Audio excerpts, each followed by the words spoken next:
पौधों, पक्षियों की चहचहाट और खुशियों से भरा हुआ था। इस गांव की रक्षा करता था एक बहादुर लड़का जिसका नाम था रेस्टार। वह हर किसी की मदद करता था और पूरा गांव उसकी तारीफ करता था। गांव वाले हमेशा कहते, जब तक रेस्टार है तब तक गांव को कुछ नहीं होगा। लेकिन ढोलकपुर के बगल में दो और गांव थे। पहले गांव का लीडर था रेड क्रिमिनल, खूंखार और निर्दयी।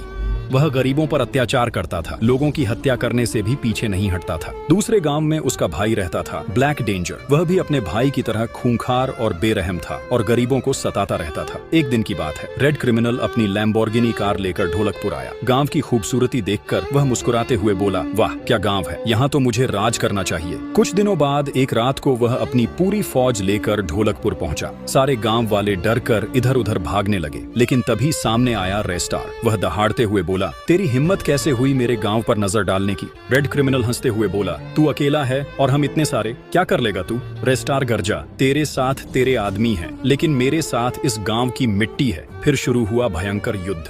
चारों तरफ धुआं और बम बारूद का शोर गूंजने लगा। रेस्टार ने एक एक करके रेड क्रिमिनल के सभी आदमियों को खत्म कर दिया। अब बचा सिर्फ रेड क्रिमिनल। उसने चिल्लाकर कहा, रेस्टार, तू मेरे भाई को नहीं जानता। अगर तूने मुझे मार दिया तो मेरा भाई ब्लैक डेंजर तेरे पूरे गांव को तबाह कर देगा। लेकिन रेस्टार ने उसे एक ही वार में जमीन पर ढेर कर दिया। उसकी लाश को उसने उसके भाई ब्लैक डेंजर के पास भिजवा दिया। जब ब्लैक डेंजर ने अपने भाई की लाश देखी तो फूट फूट कर रोने लगा। गुस्से से दहाड़ते हुए बोला, जिसने मेरे भाई को मारा है उसे मैं जिंदा नहीं छोड़ूंगा। कुछ दिनों बाद एक रात जब पूरा गांव सो रहा था और रेस्टार किसी काम से गांव के बाहर गया था, तभी ब्लैक डेंजर अपने हेलीकॉप्टर से ढोलकपुर पहुंचा। उसने अचानक पूरे गांव पर हमला कर दिया। चारों तरफ आग, धुआं और चीख पुकार मच गई। गांव पूरी तरह तबाह हो गया। सुबह जब रेस्टार लौटा तो उसने देखा कि ढोलकपुर खंडहर बन चुका है। एक बूढ़ा आदमी उसके पास आया और कांपती आवाज में बोला, बेटा, ब्लैक डेंजर आया था, उसने पूरे गांव को उजाड़ दिया। यह सुनकर रेस्टार की आंखों में गुस्से की आग जल उठी। उसने कहा, मैं उसे नहीं छोड़ूंगा।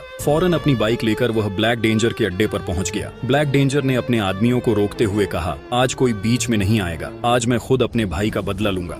रेस्टर गरजा, फिर देर क्यों कर रहा है, आजा। दोनों के बीच भयंकर युद्ध शुरू हो गया। जमीन हिलने लगी, चारों तरफ धुआं छा गया और जैसे ही धुआं हटा, ब्लैक डेंजर जमीन पर पड़ा हुआ था। रेस्टार उसके ऊपर खड़ा होकर गरजते हुए बोला, तुम मेरे गांव पर हाथ लगाओगे और मैं चुप रहूंगा? यह मत भूलना कि मैं रेस्टार हूँ और इसी के साथ